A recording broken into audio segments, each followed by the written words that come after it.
বাংলাদেশ কিন্তু সুস্থ নয়। আর আজকের যে এত শেখ হাসিনা, আমি এটাকে চাটুকারিতা বলবো না, এটাকে তোষামোদ বলবো না, আমি এটাকে খোসামোদ বলবো না, এটা সুযোগ সন্ধানীদের কি দুর্বিপাক শেখ মুজিবের উপর দিয়ে গিয়েছে। কোনো মানুষ তার কাছে যায় নাই। যারা তাকে ভালোবেসেছে তারাও যেতে সাহস পায় নাই। আমরা ৬৬-তে শেখ মুজিবের গ্রেফতার হওয়ার পরে দেখেছি লক্ষ জনতা শেখ মুজিবকে আবাহন করেছে, কিন্তু যেদিন আগরতলা ষড়যন্ত্র মামলা হয়েছে সেদিন বাংলাদেশ ঘুমিয়ে পড়েছে। এবং এখন কাদের সিদ্দিকীকে আমি যে পরামর্শ দেই সেটা সে শোনে। এবং আমার অহংকার না, কিন্তু আমি কিন্তু দাম্ভিক লোক নই। ৬০ সাল থেকে যা যা ভেবেছি, যা যা করেছি, যা যাকে বলেছি, আজকে আমরা যা দেখছি এটা কিন্তু চোখে দেখছি, এর পিছনে কিন্তু অনেক কথা আছে। বাংলাদেশ কিন্তু সুস্থ নয়। আর আজকের যে এত শেখ হাসিনা, আমি এটাকে চাটুকারিতা বলবো না, এটাকে তোষামোদ বলবো না, আমি এটাকে খোসামোদ বলবো না, এটা সুযোগ সন্ধানীদের সুযোগ গ্রহণ বলবো না। তবে অনেকেই বোকার স্বর্গে কিন্তু বাস করছেন। আমার জীবনের অভিজ্ঞতা, আতোয়ার ভাইয়ের জীবনের অভিজ্ঞতা, আমরা কিন্তু 58 আইয়ুবের আগমনে কি দুর্বিপাক শেখ মুজিবের উপর দিয়ে গিয়েছে। কোনো মানুষ তার কাছে যায় নাই। যারা তাকে ভালোবেসেছে তারাও যেতে সাহস পায় নাই। আমরা ৬৬-তে শেখ মুজিবের গ্রেফতার হওয়ার পরে দেখেছি লক্ষ জনতা শেখ মুজিবকে আবাহন করেছে, কিন্তু যেদিন আগরতলা ষড়যন্ত্র মামলা হয়েছে সেদিন বাংলাদেশ ঘুমিয়ে পড়েছে।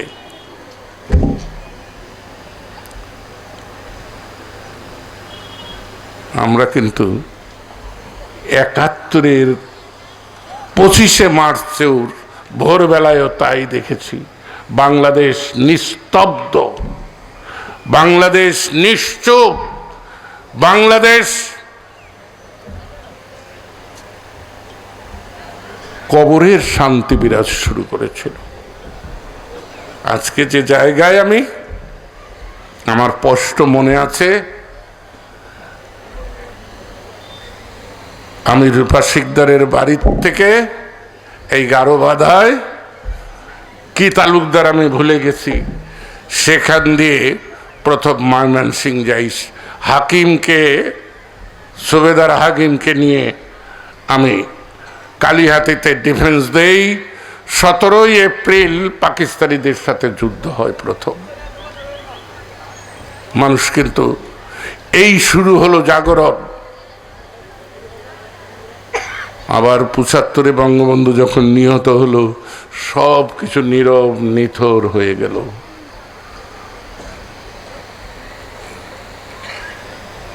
1/11 সবাই ঘরে ঢুকে পড়ল। এখন যারা বীরত্ব দেখায় তারা পগার পার হয়ে ভারতে চলে গিয়েছিল। এ কিন্তু আমার দেখা। এখন আমাদের হুন্ডা হয়েছে, আমরা কিন্তু সাইকেলও চালাতে পারি নাই, কেননা সাইকেল চালানোর রাস্তাও ছিল না। এই পাহাড়ে যখন আসতাম ঘোড়ায় চড়ে এক জায়গা থেকে আরেক জায়গায় যেতাম। ৬০-এর দশকের ৬৬-র আগ পর্যন্ত আমি জেলের বাইরে ছিলাম। ৬৬-তে জেলে চলে যাওয়ার পরে আর না। কিন্তু এই পাহাড়টা আমি কিন্তু ৭২-এ কাদের সিদ্দিকীর বক্তৃতা শুনে যেমন হাসছিলাম, রানার বক্তৃতাটা শুনেও কিন্তু একটা শব্দ শুনে কিন্তু আমি হাসছি। সেটা হলো কি, ৭২ সালে যখন মুজিব কলেজ তৈরি করে তখন সে বক্তৃতা করে বলল, বড় ভাই পাহাড়ে আর আপনাদের আসতে হবে না, পাহাড় আমার। কিন্তু পাহাড়কে বোধহয় চিনিয়েছিলাম আমি। তো রানাদের জন্মের আগে কিন্তু এই পাহাড় যদি বলি আমার ছিল, তারপরে তোমাদের অনেকের দাদা, বাবা নয় দাদাদের যদি দু একজন বেঁচে থাকে জিজ্ঞাসা করো। এই লাল মাটি আজকের 85 বছরের লতিফ সিদ্দিকীকে তৈরি করেছে, শক্ত রেখেছে। কেন? পাহাড়ের মানুষ রানা ওরা খুব ভালোবাসতে জানে। পাহাড়ের মানুষ কিন্তু বেঈমান না, ওরা আলো ছায়ার মধ্যে থাকে, তো ওদের মনটা ভালো। তবে আমি খুব আনন্দিত যে পাহাড় জেগেছে। আর এই পাহাড়ের অর্থনৈতিক উন্নতি ৭২, ৭৩, ৭৪ যদি ডিপ টিউবওয়েল জহুরুল ইসলামের গাড়ি আটকাইয়া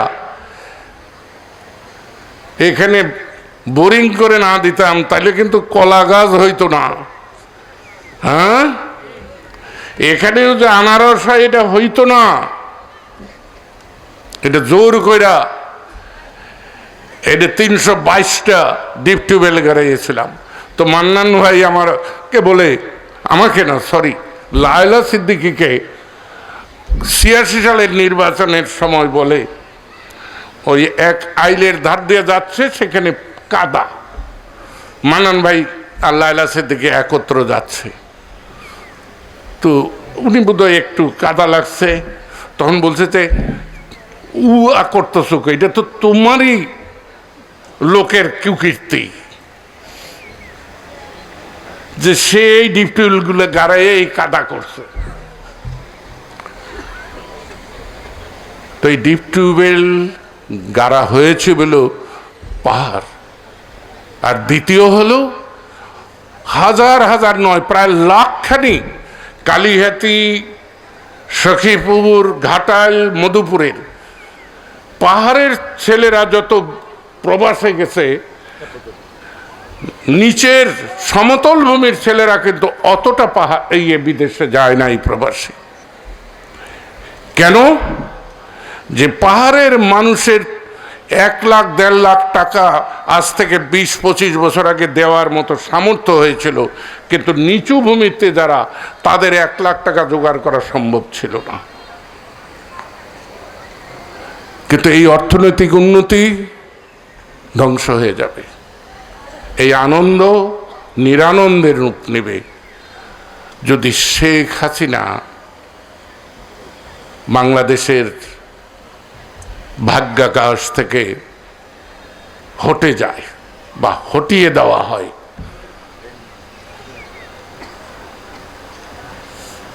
আমি কিন্তু সব ক্ষেত্রে সব কথা বলি না। শেখ হাসিনার সাথে দুর্বৃত্ত আছে, জনগণকে নিগ্রহকারী আছে, নির্যাতনকারী আছে, কিন্তু শেখ হাসিনার ভীষণ এবং ভীষণ বাস্তবায়নের যে মিশন, সেটা এই বাংলাদেশে ওই কি বলে মা বেটার যে একটা দল আছে, সে দলেরও নাই। আবার যে পতিত রাষ্ট্রপতির আরেকটা দল আছে, তাদেরও নাই। আর অন্য কারো তো নাই। তাহলে আমাদের সুস্থ সুন্দর ভবিষ্যতের দিকে যেতে চাইলে শেখ হাসিনাকে আমাদের আগলে রেখে, বুক দিয়ে, প্রয়োজনে বুকে নিজে আঘাত সহ্য করে তাকে যদি আমরা রক্ষা করতে পারি, আল্লাহ রাব্বুল আলামিন যদি তাকে রক্ষা করে, তাহলে আমি মনে করি আগামী 5 বছরের মধ্যে বাংলাদেশ সত্যিকার অর্থেই 2040-এ একটা উন্নত দেশ রূপে যে স্বপ্ন দেখা হচ্ছে সেটা বাস্তবায়ন সম্ভব। কিন্তু সমস্যা হয়ে গেছে এই জায়গাটায়, সমস্যা হয়ে গেছে শিক্ষকরা কি এইদিকে, এই দুইটা জায়গায় একজন শিক্ষক বাংলাদেশে নেই যে অনুপ্রেরণা তৈরি করতে পারে, একটা কিশোর কিশোরীর মনে উদ্দীপনা জাগ্রত করতে পারে, উদ্দীপ্ত করতে পারে। তেমন একটি শিক্ষক নেই। বর্তমান যে শিক্ষাক্রম চালু হয়েছে, এই শিক্ষাক্রম কোনো শিক্ষার্থীর প্রয়োজন নেই। কলা গাছ আসুক, এইসব গাছ যদি শিক্ষক হয় একে এই পাকুড় থেকে শাল গাছে পরিণত করতে পারবে। আমার দরকার শিক্ষক, এবং এই শিক্ষক হওয়ার জন্য এসএসসি, এইচএসসি, বিএ, বিএসসি, বিকমে, মাস্টার্সে ফার্স্ট ক্লাস ফার্স্ট হওয়ার দরকার নয়। দরকার হলো মননে, চৈতন্যে আর মস্তিষ্কে